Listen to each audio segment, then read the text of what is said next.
Halo guys, kembali lagi di channel Pesan Masyarakat. Tempat kita ngobrolin hal-hal yang mungkin udah sering dengar tapi belum tahu seberapa benarnya. Termasuk mitos bersiul di malam hari bisa manggil hantu. Apa benar?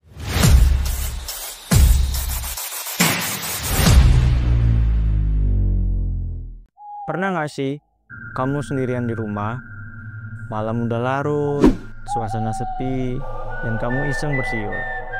Tiba-tiba, lampu kedap-kedip, angin masuk lewat jendela yang tertutup, dan kamu merasa ada yang ngeliatin dari pojok ruangan. Serem banget ya. Katanya sih bersiul malam-malam bisa manggil makhluk halus. Tapi, dari mana sih sebenarnya larangan ini berasal? Apakah cuma mitos? Atau memang ada sesuatu yang datang saat kita di banyak daerah di Indonesia, bersiul di malam hari dianggap sebagai larangan yang harus dihormati. Di Jawa, bersiul setelah maghrib katanya bisa memanggil kuntilanak.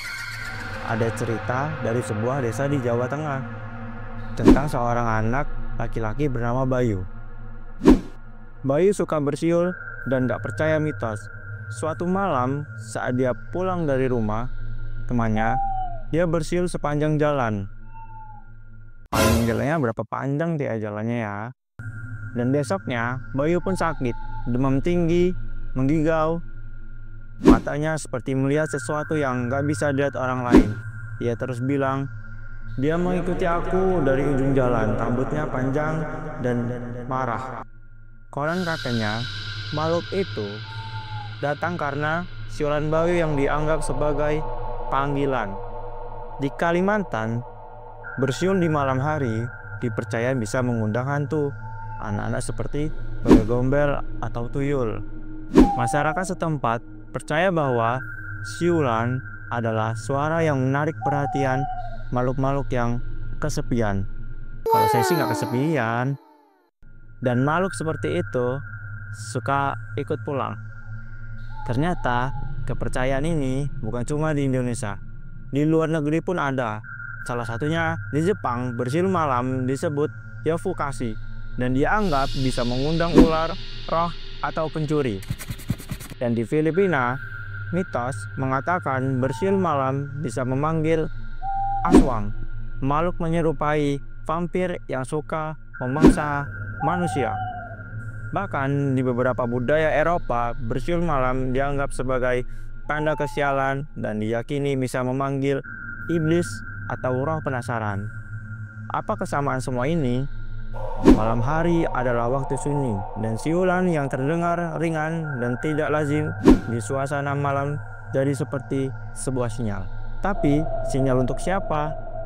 Kalau kita pakai logika, mungkin mitos ini muncul sebagai bentuk larangan sosial. Dulu belum ada listrik.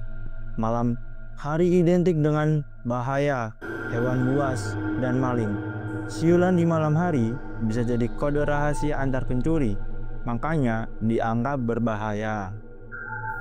Di sisi lain, bersiul malam bisa mengganggu tetangga, membangunkan bayi, atau membuat orang tua khawatir.